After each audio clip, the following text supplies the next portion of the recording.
Il est 20 h, voici les titres de l'actualité de ce samedi. L'ouverture aujourd'hui du 46e Salon de l'Agriculture. Déjà beaucoup de visiteurs. L'un des premiers fut Nicolas Sarkozy qui l'a inauguré ce matin. La Guadeloupe dans l'attente, les négociations entre partenaires sociaux ont été suspendues. Espoir tout de même de sortie de crise, le calme est revenu la nuit dernière. Les visiteurs du jour sur place, Olivier Besancenot et Ségolène Royal. Avez-vous de l'or à la banque ou chez vous en cette période de crise financière? Le métal jaune est plus que jamais redevenu une valeur refuge. Reportage ce soir. Le grand format et cette question, comment expliquer la banalisation des gardes à vue? Elles sont en très forte hausse. La police évoque un meilleur cadre juridique pour garantir les droits. Les associations des droits de l'homme ne semblent pas du tout d'accord. Enfin, musique, faut-il croire au retour annoncé de Michael Jackson sur scène? La presse britannique l'évoque aujourd'hui. La pop star pourrait réapparaître pour plusieurs concerts afin de combler les dettes qu'elle a accumulées. Bonsoir et merci d'être avec nous. Avant de revenir sur ces titres, commençons ce journal par une vaste escroquerie immobilière. 5 personnes ont été écrouées à Marseille alors qu'elles sont soupçonnées d'être au cœur d'une arnaque dont le préjudice est estimé à près d'1,5 milliard d'euros. Alors à quoi ressemble cette étrange affaire? Eh bien on voit tout cela avec Christophe Pétraud et Alexandre Dequitte. Un lourd dossier dans lequel sont consignées toutes les dettes du couple Imbert. Les tableaux d'amortissement de 8 emprunts souscrits auprès de 4 banques différentes. Nous sommes ruinés. Voilà. Le couple est bien propriétaire de 4 appartements dans 7 résidences. Mais les loyers leur rapportent 53 000 euros par an alors qu'ils doivent en rembourser le double. Les promesses des contrats initiaux n'ont pas été tenues et ils se retrouvent piégés. C'est un surendettement, dans notre cas, qui dépasse les 80-90%.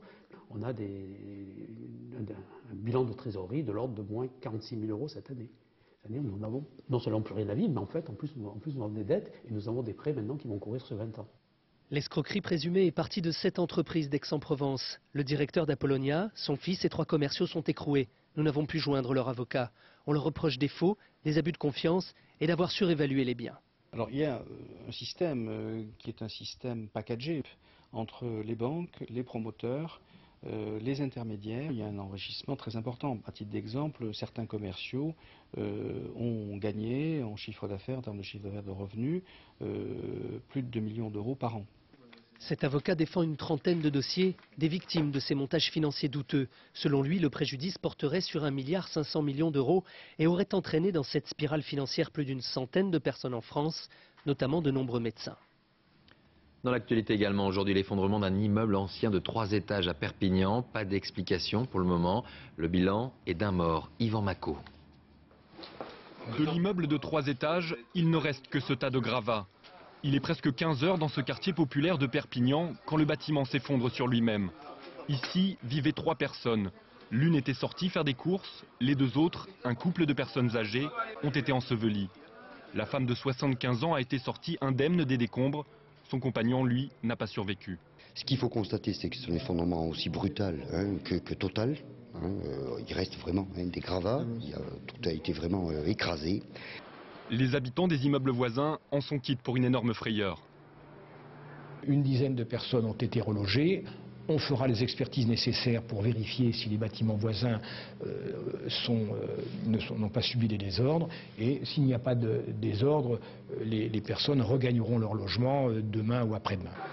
Dans ce quartier en rénovation, plusieurs bâtiments mitoyens ont été récemment démolis. L'immeuble qui s'est écroulé devait également l'être prochainement. L'enquête dira si l'édifice s'est effondré parce qu'il était vétuste ou parce que les travaux alentours l'ont fragilisé. On craignait un jour noir sur les routes, et notamment en région Rhône-Alpes. Le trafic a été certes perturbé, mais pas catastrophique. On a recensé un peu plus de 100 km de bouchons, essentiellement dans le sens des départs et en direction des massifs de la Tarentaise et de la Maurienne. C'était jour d'ouverture au Salon de l'Agriculture et comme c'est la tradition, c'est le président de la République qui a inauguré ce 46e rendez-vous du monde agricole à Paris. Nicolas Sarkozy qui, selon les observateurs, est plus chocolat que cochonaille comme l'était son prédécesseur. En tout cas, le public était déjà bien présent pour ce premier jour. Reportage Jean-François Firet et Alexis Fischer. En voilà un que l'on n'a pas franchement envie d'embêter. 1 mètre au garrot, 1 tonne 650, qui dit mieux? Personne. Super, c'est son petit nom, est une rouge des prés, le plus gros bestiau du salon, intimidant. arrêté comme vache, mais c'est impressionnant. Vous avez envie de le caresser celui-là ou pas? Pas trop, non. Heureusement, d'autres ont l'air plus aimables. Parmi ces demoiselles, on trouve Sexy, ou bien encore Titine. Sur 200 000 mètres carrés, le salon de l'agriculture, c'est un peu le cabinet des curiosités. On n'a pas l'habitude de les voir. Non, mais ce sont des poules de collection, ça. Une poule de luxe, vous voulez dire. La nègre de soie, par exemple. Alors, c'est des poules qui se mangent pas, hein, c'est des poules d'ornement. Vaut mieux. Alors, ça couve très bien, c'est très bonne couveuse. Elle est bizarre parce qu'on n'est pas habitué à avoir des poules comme ça. Pas des poules comme ça chez nous. 4500 animaux, tous sur leur 31. Les chevaux de Nathalie Gerbert concourent pour un grand prix, 2 mois de préparation. Les percherons sont nattés que d'une seule natte centrale, quoi. Et les queues aussi sont nattées. Malgré tout, les chouchous du public restent les plus petits des animaux. Et qu'est-ce que tu préfères? Moi, c'est les petits agneaux. C'est plus les agneaux? Et pourquoi? Parce qu'ils sont mignons et ils sont plus petits. Les gourmands, eux, opteront pour le stand dégustation. À coup sûr, l'assiette sera bien garnie et le verre bien rempli, avec modération tout de même. Le salon de l'agriculture est ouvert pendant 10 jours. Et Nicolas Sarkozy, lors de sa visite au Salon de l'Agriculture, est revenu sur la situation à la Guadeloupe. Celui-ci estime que le paroxysme de la crise est peut-être derrière nous. Hier soir, les négociations ont repris entre partenaires sociaux. Elles ont duré 5 heures avant d'être suspendues. Elles doivent reprendre lundi. On retrouve à Pointe-à-Pitre Valérie Lerouge. Bonsoir. Alors comment doit-on ce soir interpréter cette suspension et va-t-on, oui ou non, vers une sortie de crise ? Alors c'est une interruption des négociations, pas encore une rupture. Hier, durant près de 5 heures, donc le préfet et les médiateurs ont réuni le collectif LKP et le patronat. Ça n'était pas arrivé depuis 15 jours. Principal sujet de discussion, la hausse des salaires. Les entrepreneurs ont concédé une hausse de 50 € dans les petites entreprises, 70 € dans les grandes. Je vous rappelle que le collectif de grévistes réclame toujours une hausse de 200 € par salarié. Alors l'écart est important et c'est sur ce désaccord que les deux parties se sont quittées. Alors, va-t-on vers une sortie de crise? Le LKP, le collectif, veut y croire. Il estime que le patronat commence à faire des gestes.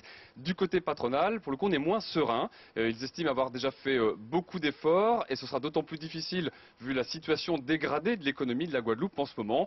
Difficile donc de croire à une issue rapide dès lundi, 11 h, reprise des négociations. Merci Valérie. Alors justement, sur le terrain, on peut tout de même parler d'apaisement. Pas d'incident la nuit dernière. Les barrages ont été progressivement dégagés par la police, même si tout cela reste donc précaire. Loïc Delamornay, Guillaume Michel et Zidane Bercou sur place.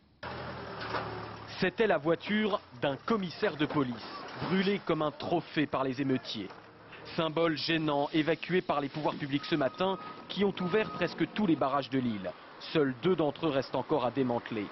On a commencé ce matin à 8 h avec 2 entreprises de travaux publics réquisitionnées. Et nous avons donc un escadron de gendarmerie qui est engagé sur cette opération et ça se passe très bien pour le moment. 14 stations-service ont rouvert au public, mais les habitants restent dubitatifs sur une vraie fin du blocage. Le leader du LKP a dit que le week-end, ce sera relâche. Donc je pense que ce sera le week-end et puis après on ne sait pas. Relâche ou recueil, lié aux obsèques demain d'un syndicaliste du LKP tué par balle sur un barrage. Aujourd'hui, sa chapelle ardente attirait à Pointe-à-Pitre des centaines de personnes. De son côté, Olivier Besancenot est arrivé sur l'île pour prendre, dit-il, des leçons des syndicalistes guadeloupéens. Apprendre beaucoup de cette grève générale, de ce mouvement social, pour voir comment on pourrait nous faire la même chose en France métropolitaine, parce qu'on en aurait bien besoin aussi. C'est mon pays, c'est la tradition. Nettoyer les poissons, pêcher les poissons, manger les poissons. Le marché reste l'un des rares lieux d'approvisionnement. Il n'a jamais vraiment fermé, même au pire moment du blocage. Les gens retournent voir les marchés parce qu'avant c'était plutôt le supermarché. Et nous, on vendait moins, mais maintenant, là, les gens retournent. Quelques commerces ont timidement rouvert, mais aucun de leurs propriétaires ne veut en parler par peur des représailles. Et qu'on ne s'y trompe pas, dès la nuit tombée, ces quelques boutiques et restaurants ferment et une chape de plomb retombe sur cet endroit, la Marina, qui est habituellement l'un des lieux les plus touristiques de l'île. Enfin, plusieurs milliers de personnes se sont mobilisées à Paris aujourd'hui afin de soutenir ce mouvement social dans les Antilles. Elles étaient environ 10 000 à exprimer leur solidarité. Reportage Arnaud Comte Vincent Barral. Ils chantent en créole leur mécontentement et clament leur soutien à la grève en Guadeloupe. Plus de 10 000 personnes ont scandé des slogans cet après-midi. Stop au mépris, disent-ils, ou encore la vie est chère sous les cocotiers. Nous sommes des Français comme n'importe quelle région de France. Donc nous réclamons ce qui nous est dû. Donc s'il y a des aides pour les autres, pourquoi pas pour les Antillais? Nous sommes nombreux ici. Alors nous aussi, nous sommes solidaires avec eux. On lâchera pas le morceau. Certains manifestants portent ce brassard blanc en hommage à Jacques Binot, le syndicaliste tué par balle cette semaine en Guadeloupe. Dans le cortège, des personnalités mais aussi de nombreux responsables politiques qui dénoncent la gestion de la crise par le gouvernement. Quotidiennement, des avions chargés de gardes mobiles continuent à débarquer en Guadeloupe. Donc l'État continue à n'apporter qu'une réponse répressive à une demande de négociation sur la justice sociale. Les Antillais de métropole ont exprimé leur solidarité dans la capitale, mais aussi à Toulouse, Marseille ou Rennes, en attendant la reprise des négociations lundi en Guadeloupe. Et puis le baromètre IFOP du journal du dimanche à paraître demain avec la chute de popularité du président de la République qui perd 7 points avec 37% d'opinions favorables. De son côté, François Fillon perd 5 points avec quant à lui 46% de bonnes opinions. Économie avec la crise et l'effondrement des marchés financiers. Revoilà l'or qui brille, valeur refuge par excellence. Le métal s'envole vers les 1 000 $ l'once. Une once, pour information, c'est une unité de masse qui représente 31 grammes. Quelques grammes donc qui font depuis toujours figure de thermomètre de nos peurs. Reportage et explications, Romain Boutilly et Marie Cazot. Quand la bourse vacille, la rue des Marchands d'Or à Paris reprend des couleurs. Avec la tempête financière, un vieil adage redevient d'actualité. L'or est à nouveau une valeur refuge. Je voulais savoir pour les pièces d'or. Oui. Je m'intéresse. Cette cliente envisage d'investir. Elle souhaite acheter des pièces Napoléon plutôt que des actions pour préserver son capital. Ça change tous les jours. Je connais rien en bourse, mais ils ont fait beaucoup de mal. Donc l'or, pour l'instant, ils peuvent spéculer, c'est vrai, dessus, mais ça reste quelque chose qui est quand même plus palpable. Même s'ils préfèrent rester discrets, ici, les acheteurs d'or défilent toute l'après-midi. Un regain d'intérêt qui s'explique par la hausse du métal jaune. Fin février de l'année dernière, ça a descendu. Aujourd'hui, ça vaut 155. Et le lingot? Et le lingot, l'année dernière, elle est 19 500, il y a exactement un an. Il vaut 25 000 aujourd'hui. Donc on peut faire de l'argent avec de l'or, quoi. Ben, pour l'instant, il y a une plus-value. Rien ne dit que l'avenir sera ainsi. Car après un record historique à 1 032 $ l'once, le cours mondial de l'or fait du yo-yo. Mais depuis 5 mois, les cours s'envolent pour atteindre vendredi près de 1 000 $. En 2009, l'or est donc une affaire très rentable, plus 12% quand la bourse de Paris perd, elle, 14%. Des hausses records qui profitent aux investisseurs, mais qui ne font pas les affaires des bijoutiers. En 2008, avec la hausse des prix des bijoux, les ventes ont reculé de près de 2%. Il est 20h11, merci d'être avec nous. Dans un instant à suivre, le grand format et la garde à vue est-elle finalement devenue une procédure policière banale? Et faut-il s'en inquiéter? En Grande-Bretagne, l'affaire fait grand bruit. Des enfants dans une ferme filmés par des caméras de télévision. Bref, la télé-réalité qui fait une nouvelle fois polémique. Et puis, le retour annoncé aujourd'hui de Michael Jackson sur scène. Faut-il vraiment y croire? Mais avant cela, le grand format ce soir. Et cette question, y a-t-il trop de personnes placées chaque année en garde à vue en France? Certaines associations de défense des droits de l'homme le pensent et dénoncent une augmentation exponentielle des chiffres. Du côté de la police, on parle d'une meilleure protection juridique de la personne interpellée. Le débat est ouvert. Hakim Abdelkalek et Benoît Cadret. Ce metteur en scène est animateur d'une compagnie de théâtre. En juillet, il se promène comme chaque année au Festival d'Avignon. Un peu partout, des spectacles de rue, dont un groupe africain de djembé. Je me suis retourné pour aller les écouter. Et j'ai vu qu'une compagnie de CRS les interpellait et puis faisait un contrôle et une fouille. Donc je suis allé sur la pointe des pieds leur demander pourquoi est-ce qu'ils contrôlaient ces artistes en particulier et pas tous les artistes de la place.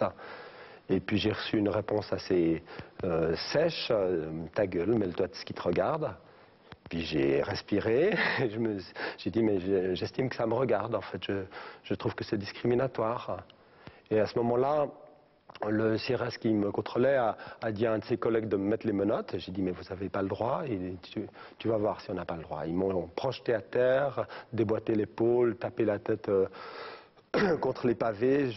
Pendant 16 heures, il sera placé en garde à vue pour outrage, rébellion et incitation à l'émeute.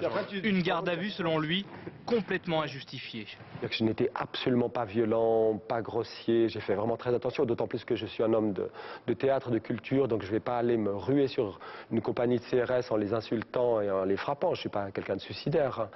Donc j'ai été au contraire très délicatement osé faire une petite remarque par rapport à une intervention qui me semblait exagérée. La garde à vue s'est aujourd'hui banalisée. En 2008, près de 600 000 personnes en ont fait l'expérience, une augmentation de 55% en 8 ans. Depuis 2000, les gardes à vue remplacent la plupart des auditions de police. Un meilleur cadre juridique selon les syndicats de police qui permet d'interroger les personnes en garantissant leurs droits. On a effectivement une obligation de mettre les gens en garde à vue pour leur donner des droits. Le droit de voir un médecin, le droit d'avoir accès à un avocat et le droit d'avoir un contrôle du parquet. Mais les droits des gardés à vue sont parfois bafoués. C'est le cas de Sylvia Rotarou. Il y a 2 ans, suspectée d'un vol de 500 €, elle a été placée 30 heures en garde à vue. J'étais choquée. J'ai commencé à trembler, j'avais très soif, j'avais mal à la tête. J'ai demandé si je peux avoir un médicament parce que là, j'avais très mal à la tête. Non, rien, ils ont dit. Pas maintenant, plus tard. Contrairement à la loi, les policiers lui refusent également la présence d'un médecin. Mais Sylvia Rotarou subit également des humiliations. J'ai demandé d'y aller aux toilettes et j'ai demandé au monsieur, s'il vous plaît, tournez la porte, tournez la tête parce qu'il n'y a pas de porte et tout. Ben, il n'a pas tourné la tête de l'autre côté, il a penché la tête pour me regarder. Après sa garde à vue, Sylvia Rotarou est incapable d'aller travailler. Le choc psychologique est trop important, comme en attestent ses 3 certificats médicaux. Depuis sa garde à vue, madame présente une dépression caractérisée avec perte de sommeil, perte d'appétit, angoisse, cauchemar, amaigrissement de 7 kilos. En 2008, une trentaine d'affaires similaires sont parvenues jusqu'à la Commission nationale de déontologie de la sécurité. La moitié a fait l'objet de demandes de poursuites pénales ou disciplinaires, mais seuls quelques blâmes ou avertissements à l'encontre de policiers ont été prononcés. Voilà pour le grand format. En Angleterre, une nouvelle émission de télé-réalité suscite la polémique. On connaissait bien sûr le Loft. Voici maintenant la maison de campagne pour enfants, sans parents. Des experts critiquent le principe et le public, lui, adore. Reportage Maryse Burgot, Laurent Desbois. Louer un ensemble de maisons à la campagne, mettez d'un côté des garçons âgés de 8 à 11 ans, de l'autre des filles du même âge et laissez-les se débrouiller tout seuls devant l'objectif de caméra de télévision. Voici la recette de Boys and Girls Alone, émission de télé-réalité hebdomadaire, grand succès d'audience et polémique assurée.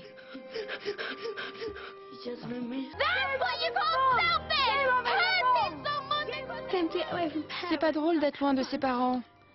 C'est un vrai cauchemar. Un mini Big Brother jugé cruel par une quarantaine d'experts britanniques de l'enfance. Dans une lettre publiée dans la presse, il dénonce une forme de maltraitance. C'est clairement de la télévision de bas étage.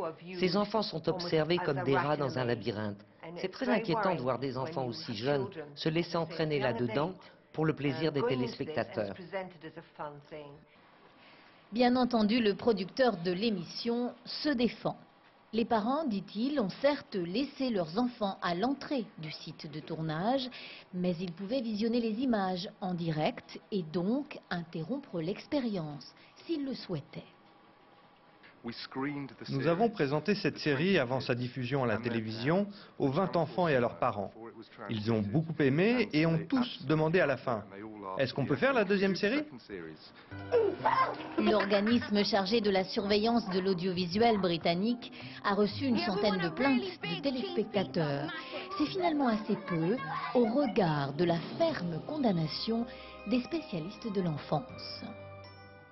Le sport ce samedi avec une finale, demain 100% française à l'Open de Marseille avec Tsonga opposé à Michael Liodra, à Nicolas Nelka en forme, c'est du football et puis le top 14 du rugby.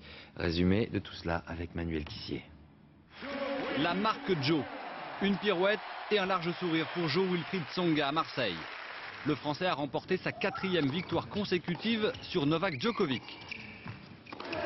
Le Serbe numéro 3 mondial a été balayé en 2 manches, 6-4, 7-6.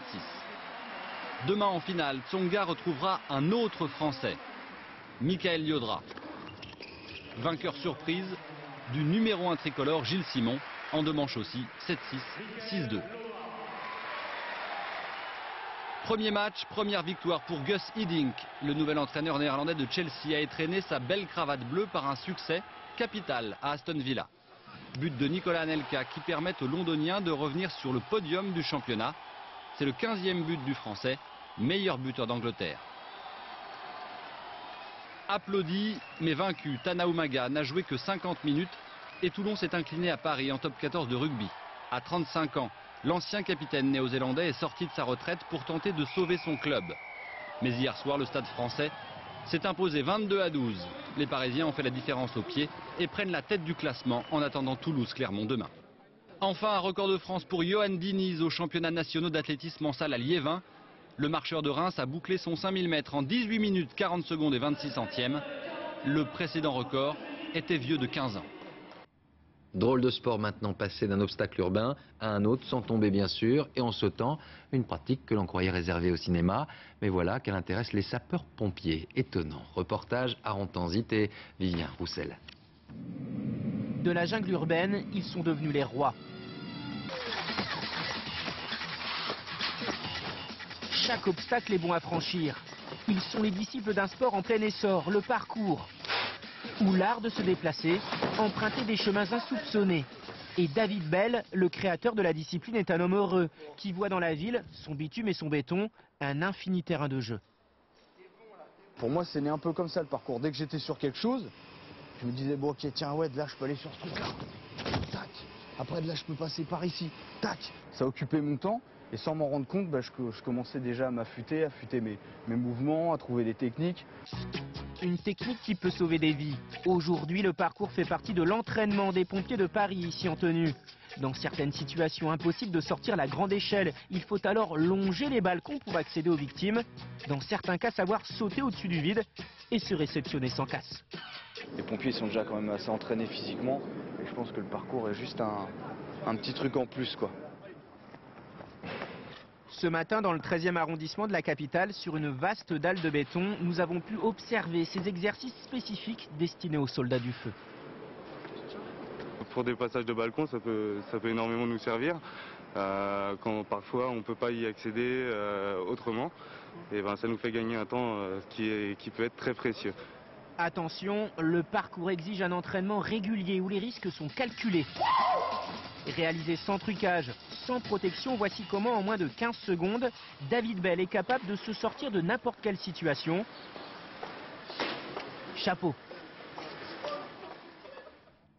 Direction Hollywood où Laurent Canté, le réalisateur de Entre les murs, découvre le cinéma à l'américaine. Dans la nuit de dimanche à lundi, il sera dans la salle de la cérémonie des Oscars avec l'espoir de remporter le titre de meilleur film étranger. Martine Laroche-Joubert et Pascal Jouffriot l'ont rencontré sur place.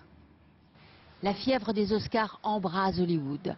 Devant le théâtre Kodak, les préparatifs s'accélèrent. Sur le tapis rouge, les célèbres statues seront bientôt déshabillées. En coulisses, c'est déjà la folie pour le dîner du bal des gouverneurs, le clou de la soirée. Les plus grandes stars laisseront de côté la régime en l'honneur du chef. Il les régale depuis 15 ans. On a fait 4000 Oscars et on les peint avec 24 carats d'or. Et en plus on peut le manger, alors ça va. Mais nous on donne un Oscar à tout le monde. Mais Elisabeth Olivier ne sont pas venus que pour le chocolat. Ils sont nominés pour leur court-métrage Manon sur le bitume. Samedi 18 novembre, dernière fois que j'ai vu la mer. Ça s'est présenté et donc voilà, c'est vraiment une surprise. On ne peut pas dire qu'on rêve d'aller aux Oscars, ça semble tellement inaccessible. Autres Français émerveillés de se retrouver à Hollywood, d'anciens élèves de l'école des Gobelins de Paris, leur film de fin d'études est sélectionné.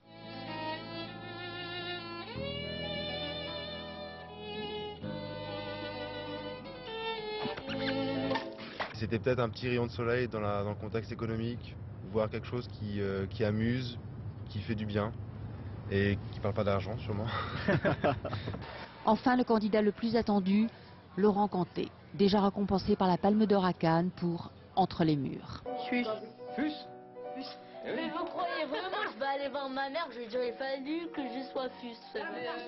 Bah ouais, c'est dans le Moyen-Âge. Se dire que ce film-là peut trouver sa place dans le paysage du cinéma de cette manière-là, oui, ça me touche beaucoup. Les Oscars seront-ils toujours aussi glamour malgré la crise?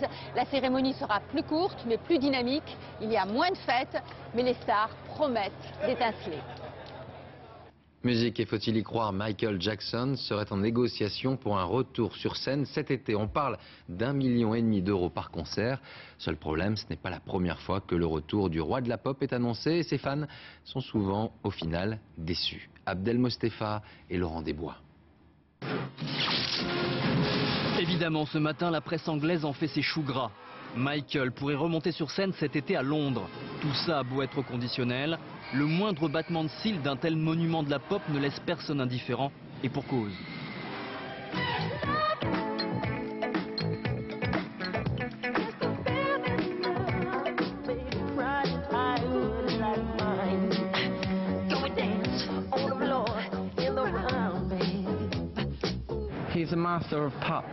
Bien sûr que je l'aime, c'est le maître de la pop.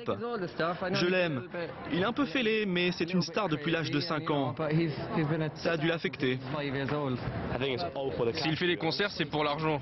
Il est fauché. J'irai au concert, mais ça dépend du prix. C'est-à-dire que pour les places, on évoque la bagatelle d'1 millier d'euros en VIP, certes. Mais en dehors du prix des tickets, les fans sont en droit de se demander quel Michael Jackson ils auront sur scène. Le petit génie de la pop, dont l'album Thriller reste le plus vendu de l'histoire de la musique, ou son fantôme, surnommé Bambi, sur lequel planent des soupçons d'abus sexuels sur mineurs, acquitté en 2005, mais profondément marqué. Tenez, voici sa dernière apparition artistique, c'était en novembre 2006.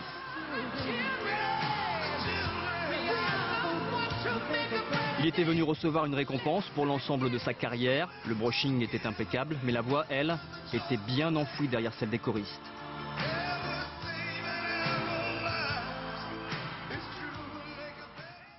L'art d'être patient aujourd'hui devant le Grand Palais à Paris. Près de 4000 personnes n'ont pas hésité à attendre 4 heures avant de pouvoir découvrir les chefs-d'œuvre que détenaient Yves Saint Laurent et Pierre Berger. Une collection privée qui sera mise en vente à partir de lundi. Reportage Nabila Tabouri et Stéphane Guillemot. Littéralement dévoré du regard. Sur chaque objet, chaque tableau, chaque meuble se poseront des dizaines de milliers de rétines. En entrant ici, le visiteur sait qu'il vit un moment exceptionnel, alors il veut imprimer dans sa mémoire les coucous tapis bleus et roses de Matisse, ce Mondrian qui inspira une robe à Yves Saint Laurent, ou encore un Minotaure en marbre de près de 2000 ans.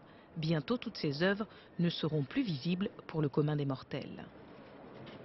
Étant donné que ça va être éparpillé, c'est quand même assez intéressant d'avoir une occasion de pouvoir visiter. Je pense que c'est magnifique. Je me demande où ils ont mis tout ça. Je me pose des questions.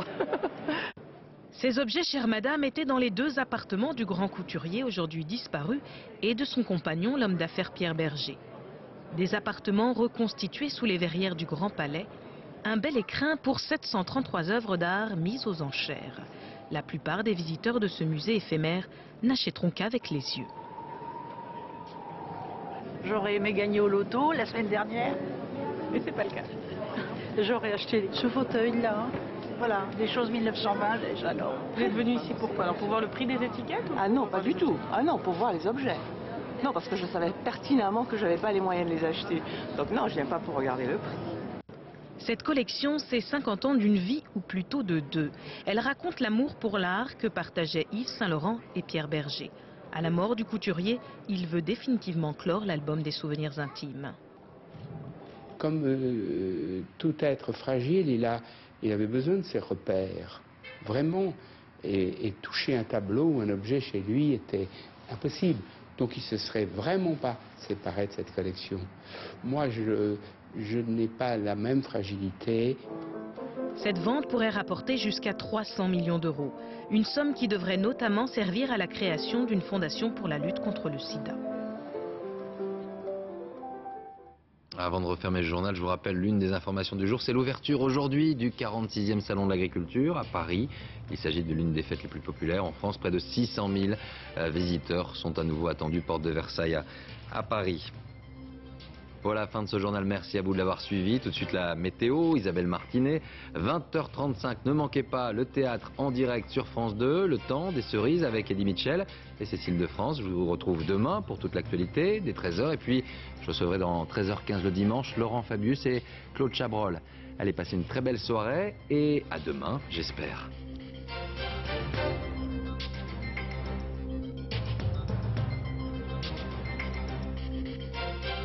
L'info en continu, c'est aussi sur France2.fr.